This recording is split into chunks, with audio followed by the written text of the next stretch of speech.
my dear friends.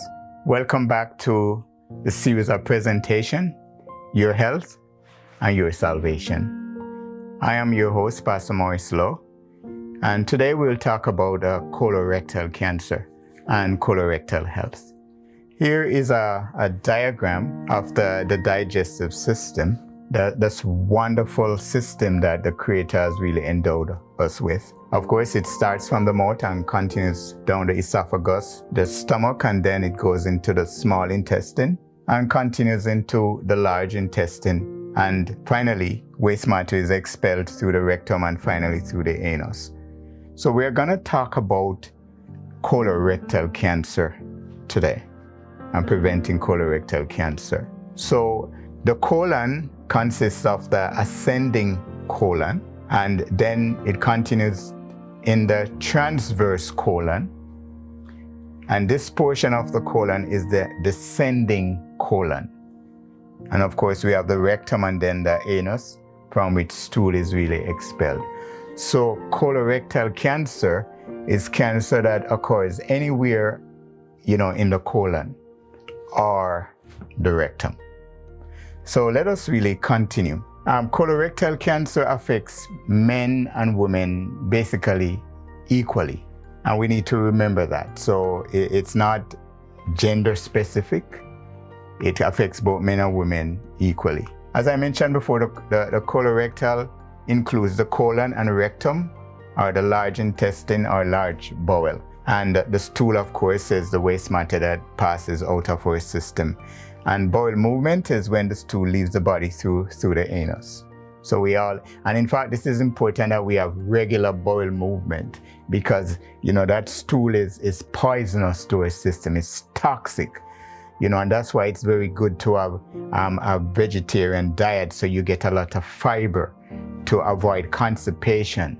So all of that stuff just get moved out of our system because we want to have regular bowel movement. So what is colorectal cancer? Almost all colorectal cancer begin with the growth of polyp. And here's a picture of a polyp which is extending or protruding from the wall, the inner wall of the colon. So what's a polyp? A polyp is a tumor that can grow on the inside of the colon or rectum. It usually starts as a benign tumor, non-cancerous tumor, but unfortunately can become malignant or cancerous.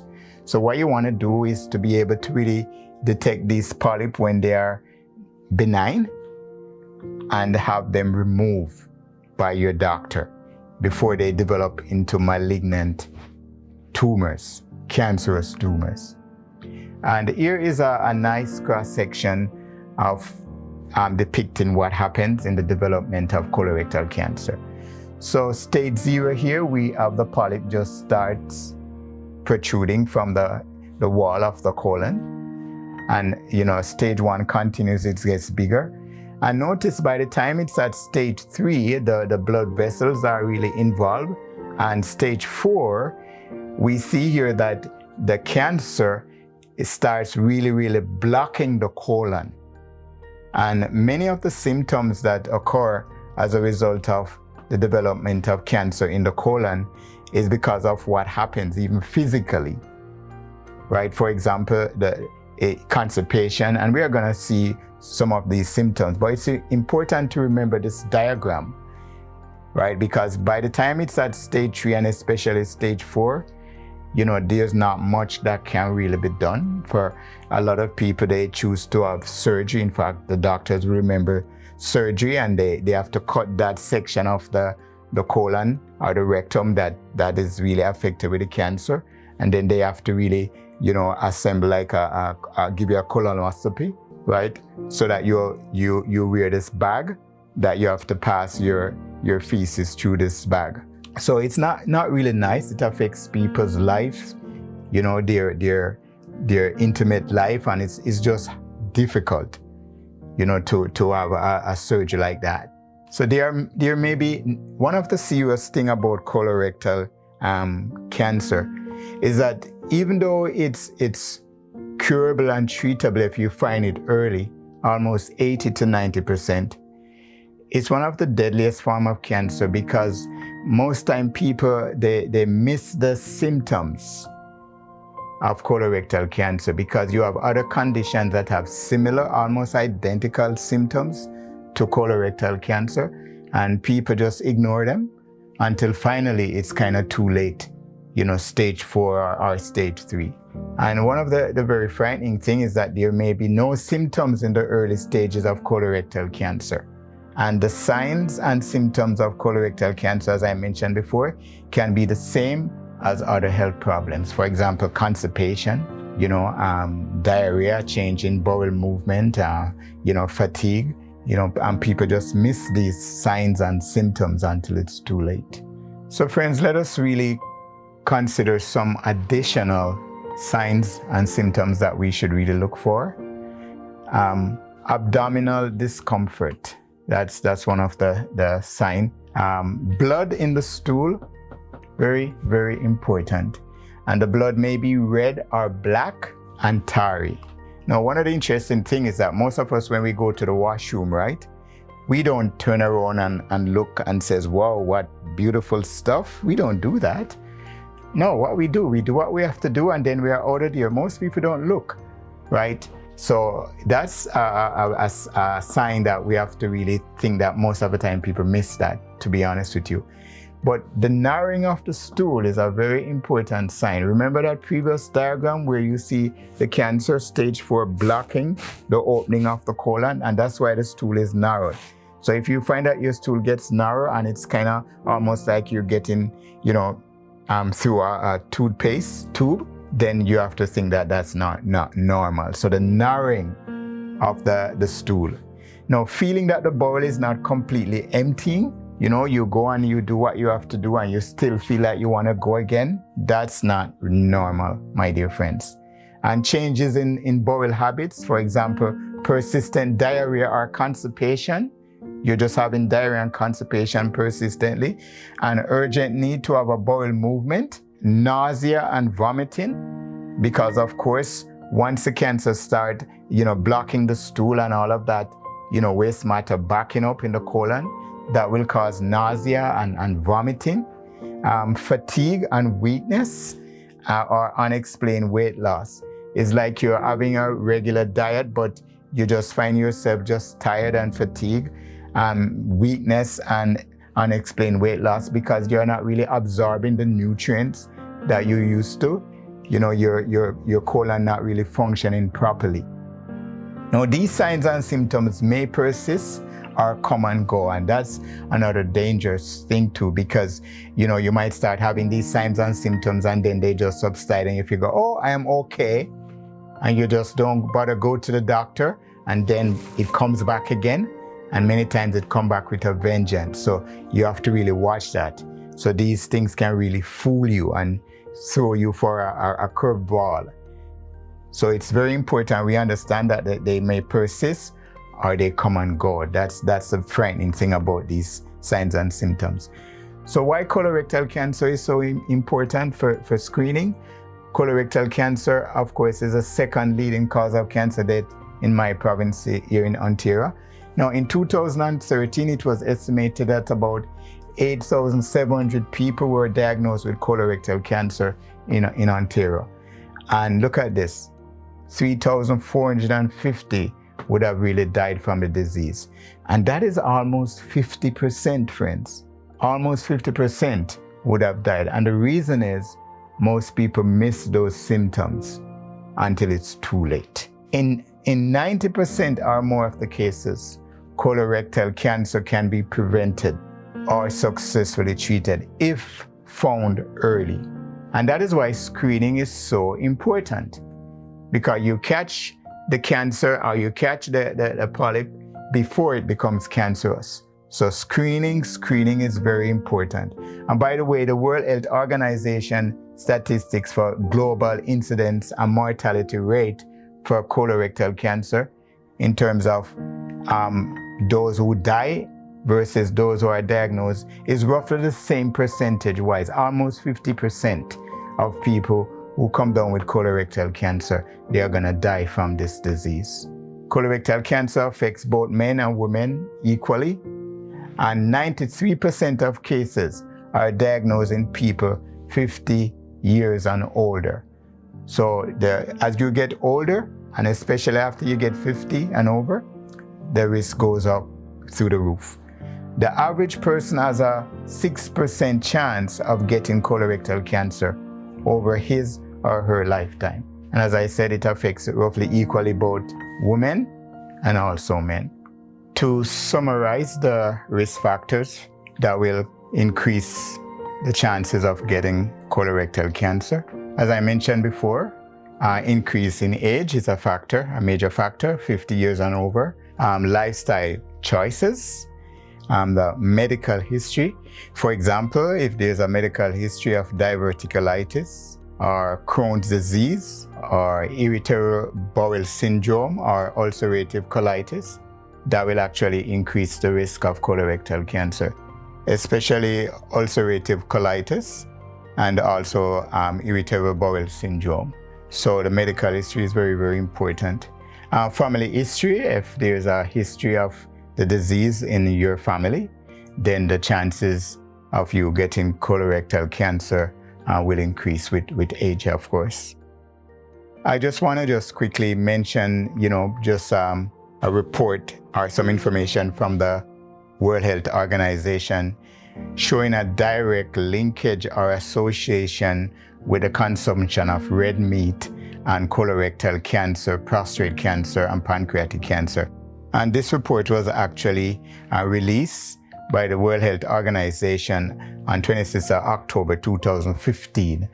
And it's the WHO International Agency for Research on Cancer, IARC, classified the consumption of red meat as a probable carcinogenic to humans. Consumption of red meat is associated with colorectal cancer, pancreatic cancer, and prostate cancer. Processed meat was classified as carcinogenic to humans, cancer-causing, group 1 carcinogenic, based on sufficient evidence in humans that the consumption of processed meat causes colorectal cancer. The same IARC scientists considered over 800 studies done over a 20-year period of time, and they found that each 50 grams of processed meat eaten daily will increase the risk of colorectal cancer by 18%. 18%. So that's very, very significant. So there's a direct association with eating meat, red meat, and particularly processed meat to increase risk of colorectal cancer, pancreatic, and also prostate cancer. Meat is a common staple for a lot of people all around the world. We have really become accustomed to eating meat, but meat is not the best food. In fact, the Creator never intended man to really eat meat at all. It's totally unnatural, but it's a habit that we human beings have passed on from generation to generation, and most people believe they can't live without meat. And I remember when I was going to school, high school, they used to say that meat protein is first-class protein, when that really isn't true. It might be more concentrated protein, but not superior protein. The report continues. Red meat refers to all types of mammalian muscle meat, such as beef, veal, pork, lamb, mutton, horse, and goat. And processed meat refers to meat that has been transformed through salting, curing, fermentation, or smoking, or other processes to enhance the flavor and improve preservation, that it lasts longer on the shelf or whatever. Processed meat contains pork and beef, but processed meat may also contain red meat, poultry, offal, or meat products such as blood.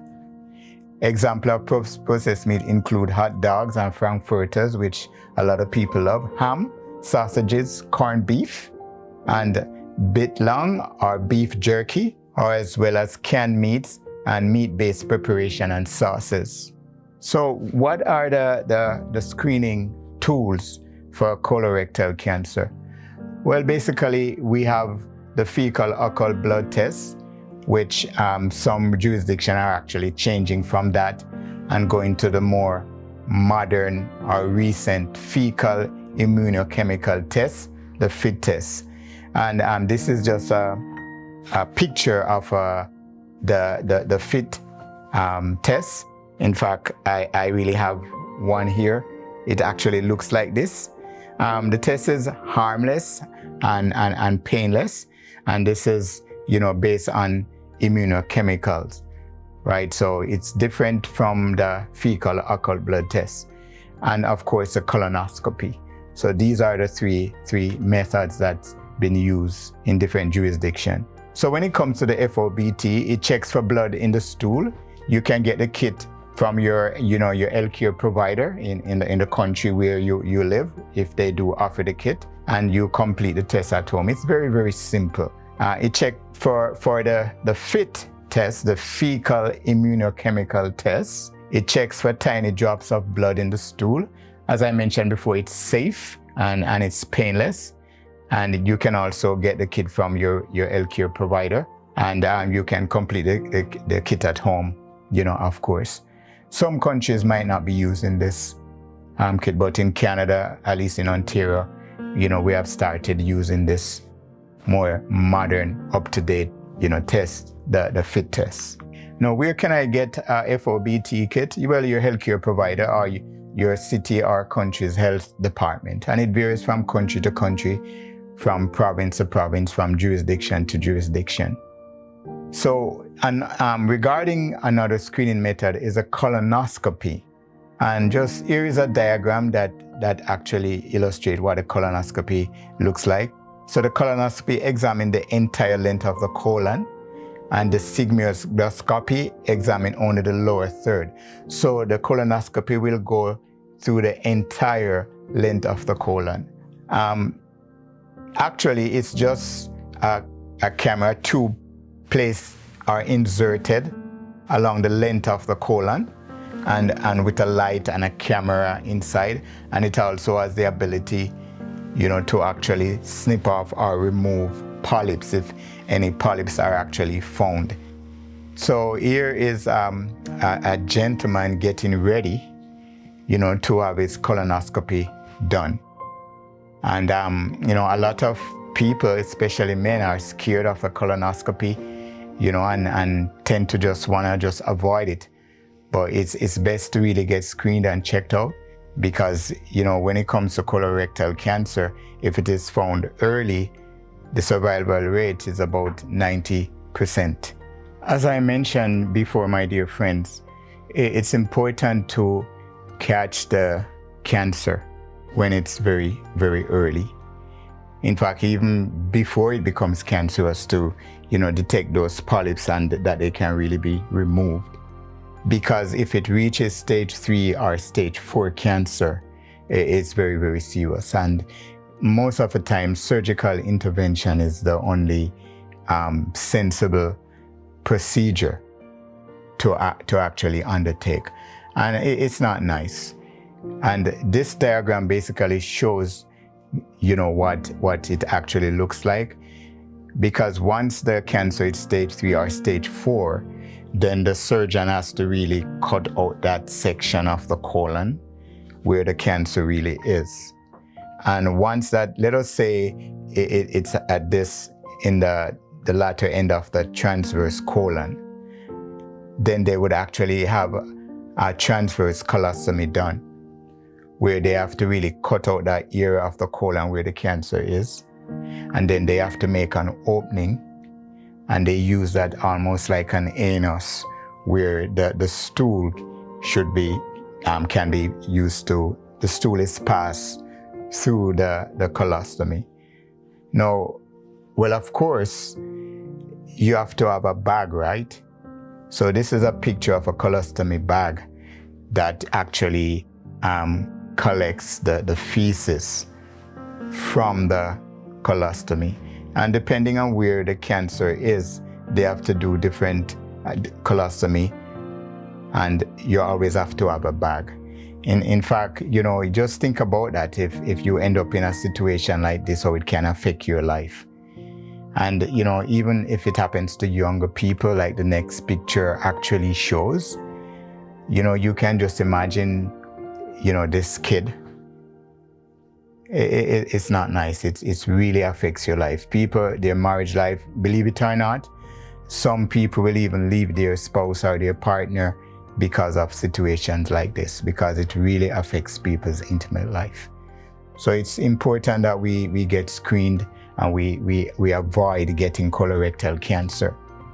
Now, regarding the colorectal cancer screening recommendation, and this is basically for Ontario, but in other jurisdictions it might be similar. Adults 50 years and over, they should do the FOBT test every 2 years.